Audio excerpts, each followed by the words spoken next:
நமஸ்காரம். இன்றைக்கி நான் உங்களுக்கெல்லாம் கல்யாணத்துக்கு ஒரு இன்விடேஷன் கொடுக்க வந்திருக்கேன். சரியா? கல்யாணம் யாருக்குன்னா, உங்களுக்குள்ளே இருக்கிற அந்த அப்சல்யூட் சைலன்ஸ் பரபிரம்மனுக்கும் உங்களுக்குமான கல்யாணம். அதுக்கு நான் உங்களையே கூப்பிட வந்திருக்கேன். இது கல்யாணத்துக்கு போகிறதுனா நிறைய ப்ரிப்பரேஷன் இருக்கும் இல்லையா? என்னென்ன பண்ணணும், எப்படி சட்டை போடணும். ஓகே, உங்களுக்கு இப்போ எதுவுமே நீங்கள் பண்ண வேண்டாம். நீங்கள் எதுவுமே பண்ணாமல் இருக்கணும். அப்போ தான் நீங்கள் இந்த கல்யாணத்தை பண்ணிக்க முடியும். இந்த இன்விடேஷனை நான் உங்கள் கனவில் உங்களுக்கு நான் ஒரு இன்விடேஷன் கொடுக்குறேன். இதை நீங்கள் அக்செப்ட் பண்ணி சந்தோஷமாக நீங்கள் வாழணுங்கிறது மட்டும்தான் இந்த இன்விடேஷனுடைய, இந்த பத்திரிகையுடைய நோக்கமாக இருக்குது. இப்போ நீங்கள் பாருங்கள், ஒரு கல்யாணத்துக்கு போகிறோம் அப்படின்னா நீங்கள் இதை பண்ணணும், அதை பண்ணணும், காசு கொடுக்கணும், இப்படி போகணும், இவ்வளவு கண்டிஷன்ஸ் இருக்குது இல்லையா? எப்போதுமே உலகத்தில் நீங்கள் இதை பண்ணுங்க, இதை பண்ணாதீங்க, இப்படியே நீங்கள் கேட்டு வாழ்ந்துட்டீங்க இல்லையா? இப்போது அமைதியாக இருங்கன்னு நான் சொல்கிறேன். சும்மா இரு. ரமண மகரிஷி சொல்கிறார் இல்லையா? சும்மா இரு. சும்மா தான் இருந்து பாருங்களேன் கொஞ்ச நேரம். அது எப்படி இருக்குது? எதுவுமே நீங்கள் பண்ண வேண்டாம். ஏற்கனவே நீங்கள் எவ்வளவோ கஷ்டத்தில் இருக்கீங்க, எவ்வளோ சஃபரிங்ஸில் இருக்கீங்க. மேலும் மேலும் நீங்கள் அதை பண்ணுங்கள், இதை பண்ணுங்கன்னு சொல்கிறதுக்கு நான் வரல. நீங்கள் எதுவுமே பண்ணாமல் இருங்க. அப்போ தான் நீங்கள் யாருன்னு நீங்கள் உணர முடியும். It's not a doing, it's a நான் டூயிங். எதுவுமே நீங்கள் பண்ணாமல் அப்படியே உள்ளே இருந்து பார்க்கலாம். இப்போ இந்த மெடிடேஷனுக்கு போகலாமா? நம்ம யாருன்னு கண்டுபிடிக்கலாம். கண்ணை மூடிக்கோங்க.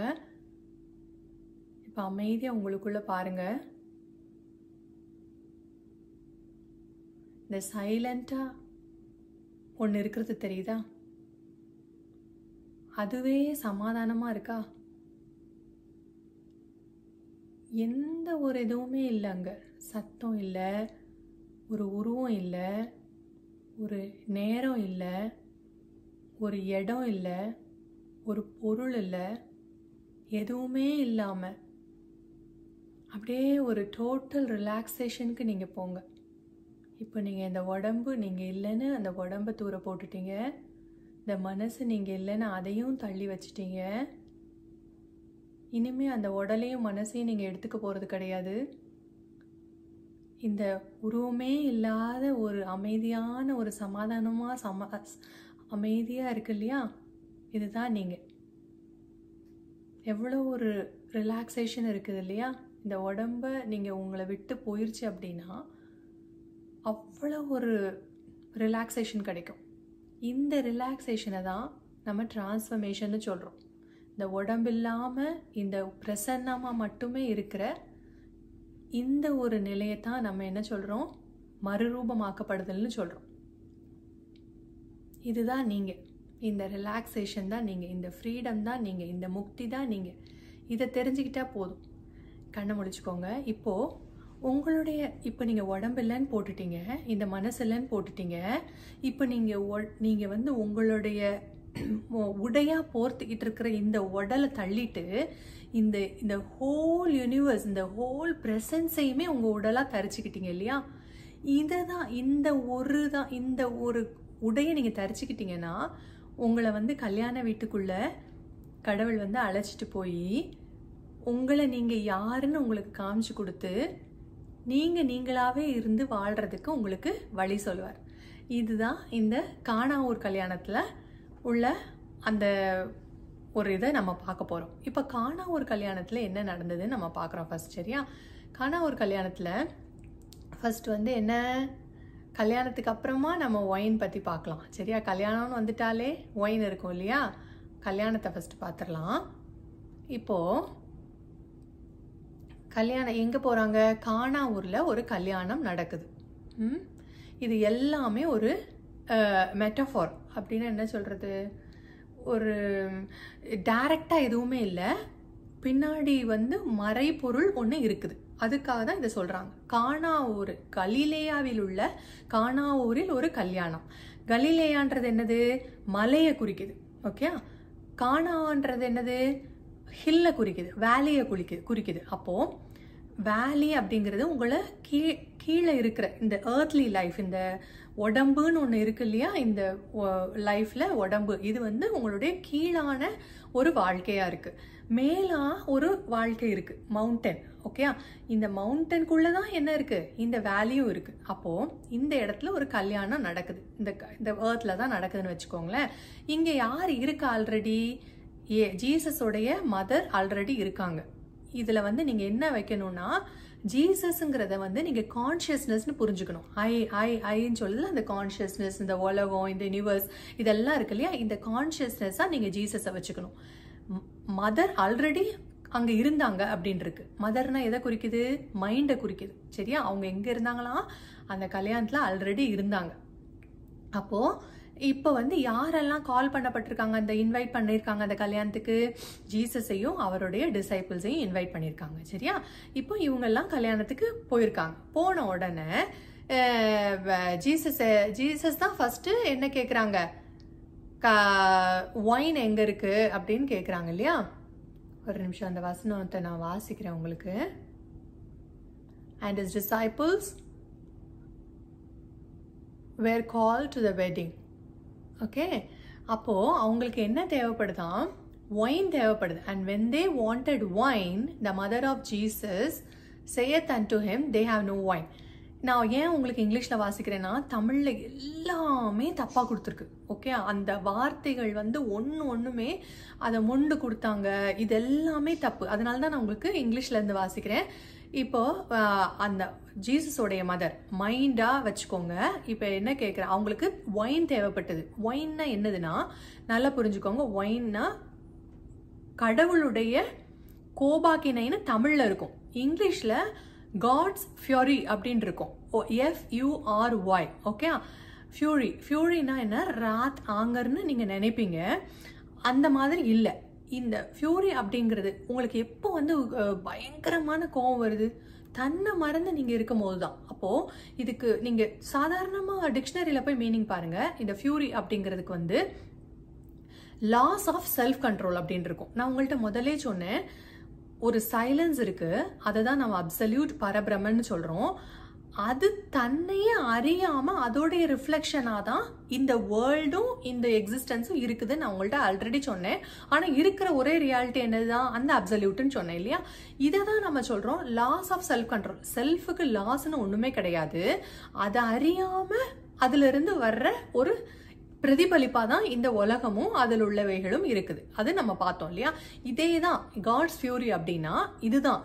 இந்த தன்னை மறந்து வருது இல்லையா, அதுதான் வந்து இது சொல். அப்போ அதை வந்து தேடிறாங்க யாரு? இந்த கான்ஷியஸ்னஸ் தன்னை மறக்கிறதுக்குரிய. அப்போ மைண்ட் சொல்லுது அதெல்லாம் இல்லை, they have no wine அப்படின்னு இங்கிலீஷில் சொல்லியிருக்கு. சரியா? அப்படிலாம் இல்லை, அதெல்லாம் இல்லை அப்படின்னு சொல்லும் போது அப்போதான் அவர் கேட்காரு, கான்ஷியஸ்னஸ் வந்து ஜீசஸ் வந்து உமன் அப்படின்னு மதர்னு சொல்லல இல்லையா, உமன்னு சொல்றார். உனக்கும் எனக்கும் இப்போ என்ன வந்தது? ஏன் வேலை, ஏன் என்னுடைய வேலை இன்னும் வரல அப்படின்னு சொல்றார். சரியா? மைண்ட் வந்து சொல்லுது அந்த ஒயின்லாம் எதுவும் கிடையாது, தன்னை மறக்கிறது அப்படிலாம் எதுவும் இல்லை அப்படின்னு சொன்னாலும் இவர் உனக்கும் எனக்கு இப்போ என்ன வந்தது? என்னோட வேலை இன்னும் வரல, அதாவது நான் என்ன அறிஞ்சிக்கிற வேலை இன்னும் வரலன்னு ஜீசஸ் சொல்றார். ஓகே, ஜீசஸ்ங்கிறது கான்ஷியஸ்னஸ். நீங்க வந்து ஒரு உருவமா ஒரு பர்சனா நீங்க எடுக்கக்கூடாது. இதுல நீங்க வந்து உண்மையை புரிஞ்சுக்கிறதுக்காக பைபிள்ல இப்படி மறைக்கப்பட்ட மறைப்பொருள்கள் நிறைய இருக்கு. இதை தெரியாம, இது வந்து எப்போ தெரியும்னா நீங்க யாருன்னு உணரும் போது மட்டும்தான் இந்த உண்மையை உங்களால புரிஞ்சுக்க முடியும். அது வரைக்கும் நீங்க பாருங்களேன், வயசானவங்க எல்லாருமே ஒரு கதை புக்கு மாதிரி தான் வாசிப்பாங்க. நான் இந்த ஒரு வருஷத்துல இவ்வளத்தையும் படிச்சு முடிச்சு. நீங்க படிச்சு முடிச்சு என்ன பண்றது? ஒரு வசனத்துக்கு கூட உண்மையான பொருள் புரியல, மறைப்பொருள் இருக்குதுன்னு புரியல அப்படின்னா நீங்க முழு பைபிளையும் வாசிச்சு ஒரு பிரயோஜனம் இல்லை. நான் நினைப்பேன், ஏன் தமிழ்ல இவ்வளவு தப்பான டிரான்ஸ்லேஷன் கொடுத்துருக்குன்னு நினைக்கிறேன். நீங்க எந்த தப்பான டிரான்ஸ்லேஷன் கொடுத்தாலும் சரி, சரியான டிரான்ஸ்லேஷன் கொடுத்தாலும் சரி, நீங்க அதை ஒரு கதை புக்கு மாதிரி தான் வாசிக்க போறீங்களே ஒழிய அதுல உள்ள மறைப்பொருள் என்ன உங்களை தெரிஞ்சுக்கிறதுக்காக தான் இந்த முழு வேதாகமும் இருக்குன்றதையே புரியாமல் இருக்கும்போது அது எப்படி இருந்தாலும் தப்பு இல்லை. அதனால தான் ஒருவேளை கான்ஷியஸ்னஸோடைய கண்ட்ரோல் இவ்வளோ இருந்தால் கூட அது வந்து இப்படி தப்பாக டிரான்ஸ்லேட் பண்ணப்பட்டிருக்குன்னு எனக்கு தோணுது. அதனால இப்போ வந்து இதெல்லாம் நீங்கள் தெரிஞ்சுக்கிட்டு ஒன்றுமே ஆக போகிறது கிடையாது. நீங்கள் தெரிஞ்சுக்கிற வேண்டியது ஒன்று தான், நான் அப்சல்யூட், நான் வந்து பரபிரமன், எனக்குள்ள இருக்கிற இந்த கடவுள் தான் எல்லாமாவே இருக்காரு. இந்த உடம்பு நான் இல்லை, இதுல சுத்தி இருக்கிற எதுவுமே உண்மை இல்லை, இதெல்லாம் கனவு தான் அப்படிங்கிறது தெரிஞ்சாலே போதும். ஆனா உங்க மனசு அதை ஏத்துக்காததுனால இப்படி சுத்தி வளைச்சி உங்களுக்கு எல்லாரும் சொல்லி கொடுக்குறாங்க. நீங்க நம்புற ஒரு காரியத்திலேயே உண்மை புதஞ்சிருக்கு அப்படிங்கறத உங்களுக்கு காட்டுறதுக்காக தான் இதெல்லாம் நம்ம சொல்லிட்டு இருக்கோம். சரியா? அப்போ சொல்றாரு என் வேலை இன்னும் வரல அப்படின்னு சொல்லும் போது உடனே மைண்ட் நினைச்சா ஓகே அவர் சொல்றதை செய்யுங்க அப்படின்னு சொல்லுது. யார்கிட்ட? அதோட சர்வன்ஸ். மைண்டோட சர்வன்ஸ் யாரு? பாடி. இந்த பாடி கிட்ட அவர் என்ன சொல்றாங்களோ செய்யுங்க அப்படின்னு சொல்லி அப்போ என்ன செய்யறாங்கன்னா 6 கற்சாடிகள் இருக்கு. கற்சாடிகள். கல்லுனா என்ன? கல்லுக்கு ஏதாவது இருக்கா? அது பாட்டுக்கு சைலன்ஸ் மாதிரி அப்சல்யூட் எப்படி இப்படி கம்முன்னு இருக்கோ அதே மாதிரிதான் அது இருக்கு. அதுக்கு வந்து அது எதுவுமே பண்ணல. ஆனா அந்த கற்சாடி வந்து எதுக்காக யூஸ் பண்றாங்க? அதுல உள்ள தண்ணிய வந்து அந்த மக்கள் வந்து தன்னை பியூரிஃபை பண்றதுக்கா. பியூரிஃபைனா என்ன? இந்த உடல் நான் இல்லை, தீட்டுனாலே இந்த உடம்பு தான், இந்த உடம்பு தான் தீட்டே. அப்ப இந்த உடம்பு நான் இல்லைன்னு தன்னை சுத்திகரிக்கிறதுக்காக உள்ள கற்சாடியா அதை யூஸ் பண்றாங்க. இப்போ தமிழ்ல என்ன போட்டிருக்கு? அந்த கற்சாடியே ஒண்ணுமே இல்லை, இவங்க தண்ணியை நிரப்புனாங்க அப்படின்னு போட்டிருக்கு. இங்கிலீஷ்ல அப்படி இல்லை. ஃபர்கின்ஸ் அப்படின்னு ஃபர்கின் FIRKIN அப்படின்ற ஒரு வேர்டு இருக்கு. அது ஏற்கனவே ஒரு கால் பகுதி, அந்த கற்சாடி வந்து 20-30 கேர்லன்ஸ் பிடிக்கும்னா அந்த கற்சாடியில ஒரு கால் பகுதி அளவுக்கு ஒரு ஆல்கஹால், ஒயின் அப்படின்னு பிரிட்டிஷ் இதுல வந்து ஒயின்னு சொல்றாங்க. அது வந்து அது ஏற்கனவே இருக்கு, ஏதோ ஒரு டைப் ஆஃப் ஆல்கஹால். சரியா? ஆல்கஹால்னா என்ன? மது என்ன செய்யும்? தன்னை மறக்க பண்ணும். ஓகே, நம்ம இப்ப என்ன பண்ணிருக்கோம்? நம்ம மறந்துருக்கோம். அந்த கச்சாடியில ஏற்கனவே கொஞ்சம் ஒயின் இருக்கு, டார்மெண்டா அப்படியே இருக்கு. இது வந்து எப்படி நீங்க வச்சுக்கிடணும்னா, இந்த சைலன்ஸ் இப்படி இருக்கும் போது டார்மெண்டா ஒன்று இருந்துகிட்டே இருக்கு. சரியா? அது அறியாம ஒன்று நடந்துட்டு இருக்கு. இப்போ இந்த ஏற்கனவே இருக்கிற அந்த ஒயின் கூட அந்த கற்சாடியில இருக்கிறதுல ஜீசஸ் கான்சியஸ்னஸ் என்ன சொல்லுது? இது பூரா தண்ணியை நிறங்க அப்படின்னு சொல்லுது. இந்த கற்சாடி நிரம்புற வரைக்கும் தண்ணியை நிறங்க அப்படின்னு சொல்லி கான்சியஸ்னஸ் சொல்லுது. ஜீசஸ் சொல்றாங்க இல்லையா? அதான் கான்சியஸ்னஸ் வச்சுக்கோங்க. உடனே நிரப்பிடுறாங்க. இந்த உடம்பு வந்து நிரப்பிடுது. இந்த உடம்பு என்ன செஞ்சிருது? தன்னை லைஃப்னு நினைச்சு நம்ம இப்போ என்ன ஆயிட்டு, இந்த ஒயின் கூட இந்த மறதி கூட இந்த லைஃப் கலந்துருச்சு. தண்ணியும் ஒயினையும் பிரிக்க முடியுமா? பிரிக்க முடியாது. ரெண்டும் ஒன்னோட ஒன்று கலந்து இப்போ என்ன பண்ணிருச்சு லைஃப்? கான்சியஸ்னஸ் வந்து தன்னை தானே மறந்து தெரிஞ்சுக்கிட்டு இருக்கு. உலகம் எல்லாம் தெரிஞ்சுக்கிட்டு இருக்கு. தான் யாருன்னு தெரியாம, தான் எங்க இருந்து வந்தோன்னு தெரியாம அது பாட்டுக்கு தொலைஞ்சு போய் இந்த மாதிரி பைத்தியக்கார மாதிரி தொலைஞ்சு போய் தெரிஞ்சுக்கிட்டு இருக்கு. ஓகே, இப்போ அதுல பாத்தீங்கன்னா இப்ப என்ன சொல்றாரு? மேல வரைக்கும் நிரப்புங்கன்னு சொல்லிட்டாரா? இப்ப அடுத்தாப்புல என்ன சொல்றாப்ல? Draw out now. இப்போ நீங்க அதை கண்டினியூ பண்ணுங்க. என்ன பண்ணுங்க? ஃபில் பண்ணிக்கிட்டே இருங்க, கண்டினியூ பண்ணுங்க. அண்ட் பேர் அன்டு த கவர்னர். ஓகே, பேர் அப்படின்னா என்ன அர்த்தம்னா, பேர் அன்டு த கவர்னர் அப்படின்னா இந்த கண்டினியூ பண்ணி இது யாரு வந்து இந்த லைஃப் யாரு? இப்போ இதுக்கு யாரு ரூலர்? நான் தான், இந்த பாடி தான் இல்லையா? இதுக்கு வந்து மரியாதை காமிங்க. இதுதான் இந்த உடல் தான் எல்லாமே. இதுக்கு வந்து நீங்க என்ன செய்யணும்? இதை வந்து உணருங்க. இந்த உடலை உணர்ந்து இதுக்கு ஒரு மரியாதை காமிங்க. இப்ப இந்த உடல் நீங்க கிடையாது, ஆனா இப்ப இந்த ஒயின்னால என்ன ஆகுறீங்க? இந்த உடல் வந்து நீங்க தான் அப்படின்னு இந்த உடல் நீங்க உண்மையாவே யாரு? இந்த சைலன்ஸ். ஆனா நீங்க இந்த ஒயினை குடிச்சு இந்த உடல்னே நீங்க உணர்ந்து இதுக்கு ஒரு மரியாதை காமிங்க அப்படின்னு இந்த கவர்னர்னா யாரு? நீங்க தான் இப்ப உங்களுக்கு கவர்னர். ஓகே, அந்த சொல்றாப்ல. அண்ட் தே பேர் இட். ஓகே, இதை வந்து எப்படி பண்ணாங்கன்னா அதை அப்படியே அவங்க வச்சுக்கிட்டே இருந்தாங்க. ஓகே, அந்த கான்சியஸ்னஸ்ல அன்கான்சியஸா இப்படியே இருந்தாங்க. சரியா? அப்போ இந்த விழா நடக்குது இல்லையா? இந்த விழாவுடைய ரூலர் யாரு? கான்சியஸ்னஸ் தான் ரூலர். ஓகே, அப்போ அது வந்து என்ன செய்யுது?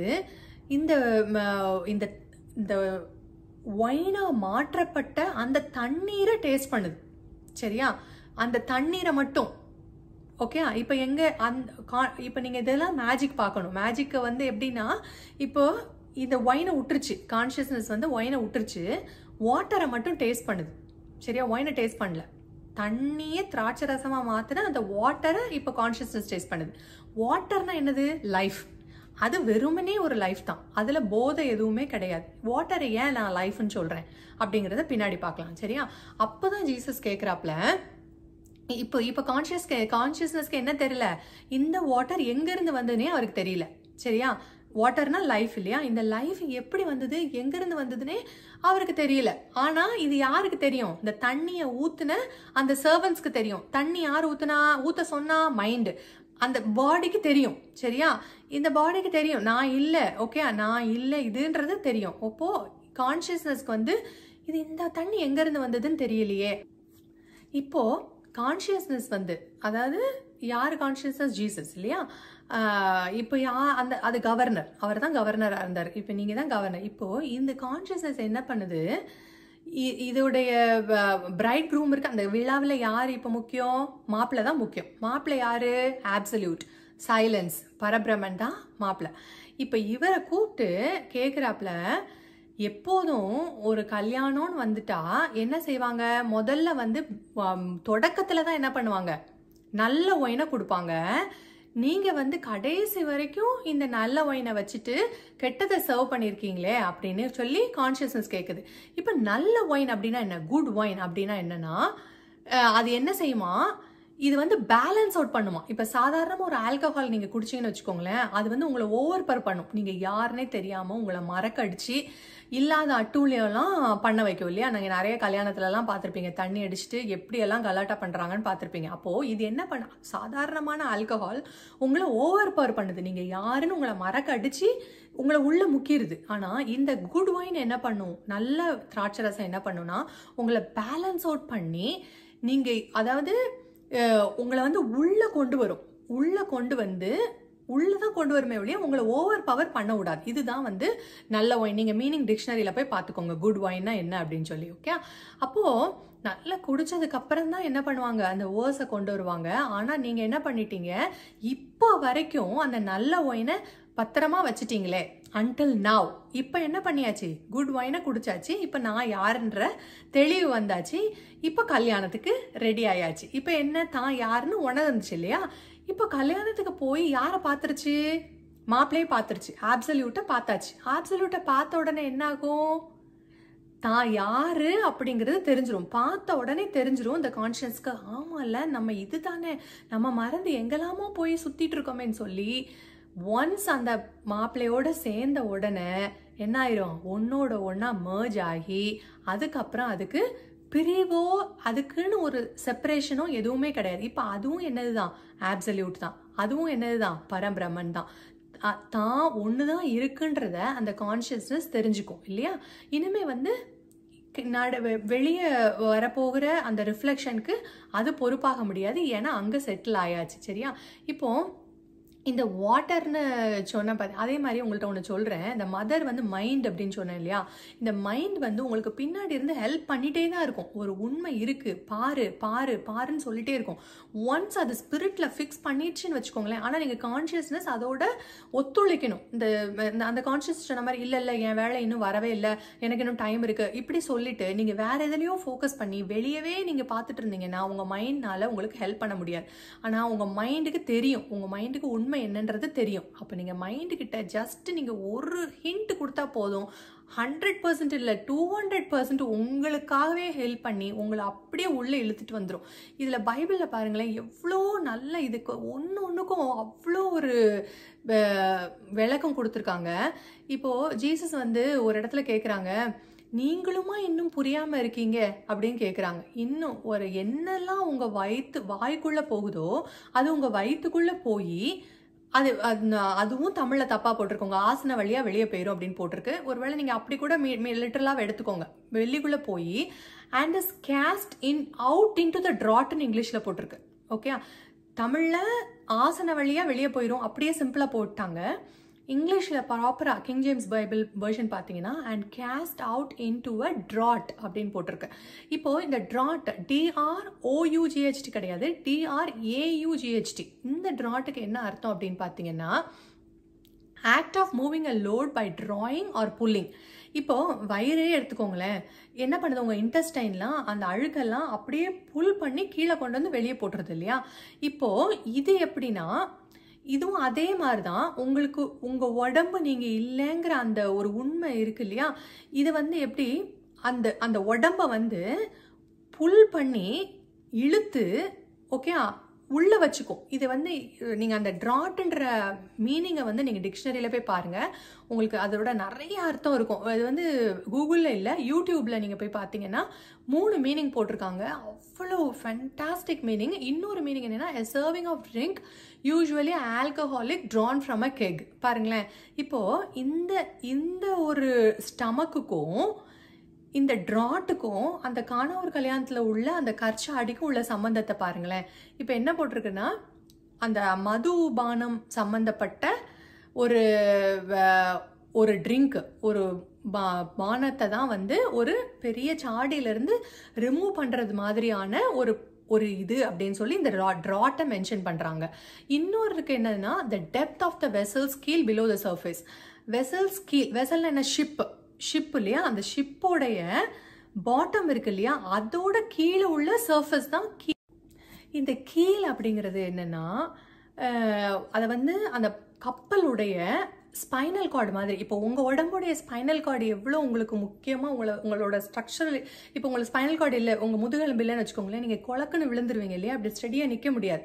இதே மாதிரி இந்த அளவுக்கு வந்து அந்த கீல் அப்படிங்கிறது வந்து கப்பலுக்கு ரொம்ப இம்பார்ட்டண்ட். இப்போ கப்பலை வந்து நிறைய இடத்துல நீங்கள் பார்த்தீங்கன்னா உங்கள் உடம்புக்கு தான் சம்மந்தப்படுத்தியிருக்கோம். ஒரு எக்ஸாம்பிள் சொல்லணும்னா, யாக்கோபு 3ஆம் அதிகாரம் பார்த்தீங்கன்னா அதுலேயும் போட்டிருக்கு, உங்களுடைய பாடியை வந்து ஷிப்புக்கு கம்பேர் பண்ணியிருக்கு. அப்போது உங்களுடைய பேக் போன் மாதிரி அந்த கீல். ஓகே, இப்போ எப்படின்னா இந்த கீல் அப்படிங்கிறது வந்து உங்களை சப்போர்ட் பண்ணி அந்த சென்டரில் வச்சு நீங்கள் அந்த கப்பலோடைய அந்த ஃபங்க்ஷனை பார்த்தீங்கன்னா தான் உங்களுக்கு இது எப்படி ஒர்க் ஆகுதுன்னு தெரியும் இல்லையா? அப்போ இந்த சென்டரில் கொண்டு வந்து என்ன பண்ணுமா, அந்த ஷிப் வந்து இப்படி வேவ்ஸ் வரும். வேவ்ஸ்னால் என்னது? உங்களுக்கு பிரச்சனைகள் தான் உங்களோட வேவ்ஸ். ஷிப்போட வேவ்ஸ்னால் எப்படின்னா, உங்களோட பாடியோடைய சஃபரிங்ஸ் வரும்போது அலக்களிக்கும், மனசு இப்படி அப்படி போகும் இல்லையா? இந்த மாதிரி ஷிப் இப்படி கவலும் போது இந்த கீழுங்கிறத அப்படியே பேலன்ஸ் பண்ணி ஆப்போசிட் டைரக்ஷனில் கொண்டு வந்து ஷிப்பை ஸ்ட்ரெயிட் ஆக்கிடும்.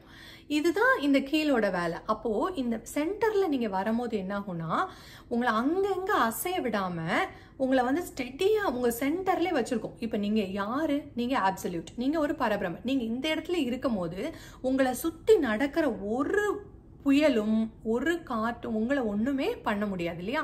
அவ்வளோ ஒரு பீஸ்ஃபுல்லாக இருக்கும். உங்கள்கிட்ட ஒன்று சொல்கிறேன், இந்த இந்த இந்த சைலன்ஸ்குள்ளே நீங்கள் போயிட்டீங்கன்னு வச்சுக்கோங்களேன், இது எந்த மாதிரி ஒரு ஃபீலிங்காக இருக்கும்னு உங்களுக்கு சொல்கிறேன்.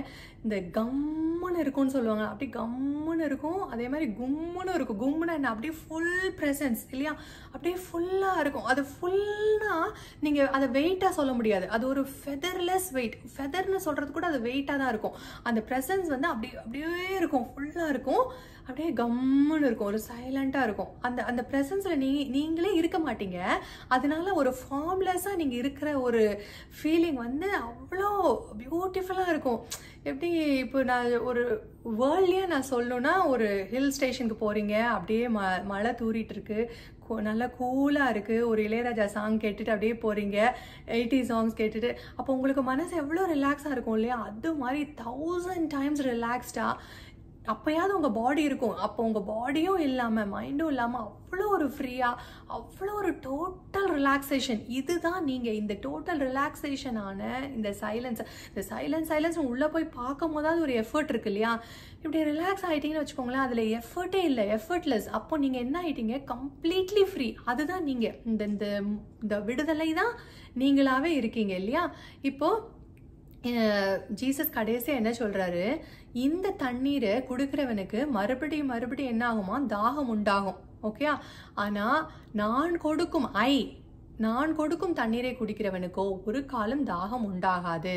நான் அவனுக்கு கொடுக்கும் தண்ணீர் அவனுக்குள்ளே, இதுவும் தப்பா போட்டிருக்கு, நித்திய ஜீவகாலமாய் ஊறுகிற நீரூற்றாய் இருக்கும் என்றார். அது தப்பு. அவனுக்குள்ளே well of water springing up into everlasting life. அதாவது நீரூற்று மாதிரி பொங்கி வருகிற நித்திய ஜீவனா உங்களுக்கு இருக்கும். ஓகே, இதுல வந்து பிறப்பும் இறப்பும் அப்படி வந்து வந்து வந்து போகாம நித்திய ஜீவனாவே அது இருக்குமா? புரியுதா? அப்போ நீங்க என்ன பண்ணணும்? இந்த தண்ணி என்னது? இந்த தண்ணி தான் உங்களோட அவேர்னஸ், உங்களோட கான்ஷியஸ்னஸ். நீங்க ஒரு அவேர் ஆகி உங்க கண்ணு முழிச்சு நீங்க மனசு வந்து உங்களுக்கு சொல்லுது நீங்க யார், இந்த உடம்பு இல்லை, இந்த மனசு இல்லை, இதுதான் நீங்கன்னு சொல்லி இதுக்குள்ள வந்து இருக்குது இல்லையா, இதுதான் நீங்க, இந்த ஆப்சல்யூட் தான் நீங்க. இதை புரிஞ்சுக்கிட்டீங்கன்னா ரொம்ப ஒரு நிம்மதியான ஒரு வாழ்க்கை உங்களுக்கு இருக்கும். எதோடையும் அட்டாச் ஆக மாட்டீங்க. அவ்வளோ ஒரு ஃப்ரீடமோட இந்த லைஃப் வந்து எப்படி வேணா வாழ்ந்துட்டு போட்டோம் அப்படின்னு. உங்களுக்குன்னு வந்து இது பண்ணணும், அது பண்ணணும், இப்படி இருக்கணும், அப்படி இருக்கணும், அந்த மாதிரி எதுவுமே இருக்காது. எல்லாம் ஆட்டோமேட்டிக்காக எது நடக்குதோ அதை அக்செப்ட் பண்ணிட்டு ஒரு வாழ்கிற வாழ்க்கை இருக்கு பார்த்தீங்களா, அது ரொம்ப நிம்மதியான வாழ்க்கை. அது ஈஸியாக சொல்லிடலாம். அக்செப்டன்ஸ் அண்ட் டோட்டல் சரண்டர், இது ரெண்டும் இருந்தால் நீங்கள் நல்லா வாழலாம்னு சொல்லலாம். ஆனால் இது ரெண்டுமே உங்களை நீங்கள் அறியலைன்னா அது உங்களுக்கு வரவே வராது. அதனால உங்களை நீங்கள் அறிஞ்சிக்கிடணும்னா இந்த தயவுசெய்து வந்து ஜீசஸே வந்து உங்கள் வயிற்றுக்கு நல்லா இருக்கும்னு சொல்லி ஒயின் குடிக்க சொன்னார், ஜீசஸே குடிச்சாருன்னு சொல்லாதீங்க. இந்த ஒயின் அப்படிங்கிறது கடவுளுடைய ஃபியூரி. நான் அவங்கள எந்த வார்த்தையை சொல்கிறதுன்னு தெரியல. ஏன்னா வந்து இது தன்னை மறத்தல் அப்படிங்கிற கடவுள் வந்து தன்னை மறந்துட்டார் அப்படின்னு கிடையாது. தன்னை மறந்து வர்ற ஒரு காரியம். அதே மாதிரி இன்னொன்று பாருங்களேன், ஏதாவது ஒன்று நடக்கும் போது குழந்தையிலேருந்து ஒரு குழந்தை அழுதுது, இல்லை ஒரு பெரிய அடல்ட்டு அழுதாங்க அப்படின்னாலே நம்ம தட்டி கொடுத்து ஒன்றும் இல்லைடா, ஒன்றும் இல்லை, பரவாயில்ல, ஒன்றும் இல்லைப்பா அப்படின்னு சொல்லுவோம். ஒன்றும் இல்லை, அது வந்து சொல்லி தமிழில் அவ்வளோ, இங்கிலீஷ்லேயாவது இட்ஸ் ஓகே அப்படி சொல்லுவாங்க. ஆனால் தமிழில் பாருங்களேன், ஒன்றும் இல்லை, எவ்வளோ நிறைய விஷயங்கள் பார்த்தீங்கன்னா தமிழில் சும்மா இருன்னா இருக்கவே முடியாது நம்மளால. ஏதோ ஒன்று பண்ணிட்டு இருக்கணும், மைண்ட் யோசிக்கும், இல்லைன்னா வாய் பேசும், இல்லை எதையாவது திங்க் பண்ணும் இல்லையா, ஏதோ ஒன்று. சும்மாவும் இருக்க முடியல. 2 வார்த்தை பியூட்டிஃபுல் அண்ட் அவ்வளோ பவர்ஃபுல் வேர்ட்ஸ் இந்த 2 வேர்டும். சும்மா இரு, ஒன்றுமே இல்லை. ஓகே, ஒன்றுமே இல்லை. நீங்கள் அங்கே ஒன்றுமே இல்லாத ஒரு ப்ரெசன்ஸாக மட்டுமே இருந்துக்கிட்டு இருக்கீங்க. சரியா? இந்த ரகசியத்தை நீங்கள் தெரிஞ்சுக்கிட்டீங்கன்னா நீங்கள் ஆப்சல்யூட்டாக இருந்து பரபிரமனாக இருந்து இந்த பிரதிபலிப்பாக இருக்கிற அந்த வாழ்க்கையை நீங்கள் பியூட்டிஃபுல்லாக என்ஜாய் பண்ணலாம். நீங்கள் வந்து இந்த பிரசன்னத்தை உங்கள் உடையாக தரிச்சுக்கிட்டிங்கன்னா நீங்கள் கல்யாணத்துக்கு ரெடி ஆகிட்டீங்க. உங்களுடைய மாப்பிள்ளையோட நீங்கள் வந்து ஒன்று ஆயிட்டீங்க. நீங்கள் உங்களை தெரிஞ்சுக்கும் போது இந்த உண்மையை சொல்கிறதுக்கு தான் நான் வந்தேன். இந்த இன்விடேஷனை நீங்கள் ஏற்றுக்கணும்னு நான் கேட்குறேன். Thank you so much. பாய்.